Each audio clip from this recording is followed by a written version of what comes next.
Ticket రాకపోతే కానీ తెలియలేదు రఘురామకు రాజకీయాలు క్రూరంగా ఉంటాయి. బీజేపీ నుంచి నరసాపురం టికెట్ ఆశించిన రఘురామకు కమలం పార్టీ భారీ జలకిచ్చింది. దీంతో ఆయన ఫేస్బుక్ లైవ్ పెట్టి మరీ ఆవేదన వ్యక్తం చేశారు. టికెట్ రాకపోయినా ప్రజాక్షేత్రంలోనే ఉంటానని, జగన్ అంతు చూస్తానని రఘురామ సవాల్ విసురుతున్నారు. నిజానికి రఘురామను గతంలోనే చంద్రబాబు టీడీపీలోకి ఆహ్వానించారు. కారణం ఏదైనా ఆ సమయంలో రఘురామ ఆసక్తి చూపించలేదు. బీజేపీ మీదే హోప్స్ పెట్టుకున్నారు. వైసీపీలోనే రెబల్ గా ఉండి జగన్ కు వ్యతిరేకంగా తీవ్ర స్థాయిలో గలం వినిపించారు.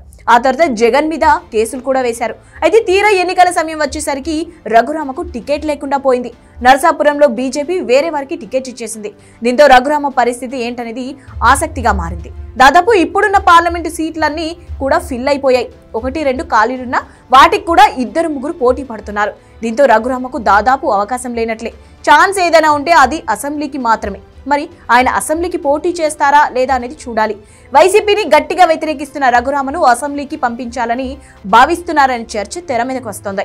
బీజేపీ తీసుకున్న 10 సీట్లలో ఒకదానికి రఘురామకు ఇచ్చే అవకాశం ఉందనే గుసగుసలు వినిపిస్తున్నాయి. ఆయనను అసెంబ్లీకి పంపించడం ద్వారా వైసీపీని అడుగడుగున నిలవరించే పరిస్థితి ఉంటుందని వారి అంచనా. మరి ఆయన దీనికి సిద్ధంగా ఉంటారా లేదా, అసలు ఇది నిజం అవుతుందా లేదా అనేది ఆసక్తికర చర్చకు కారణమవుతోంది.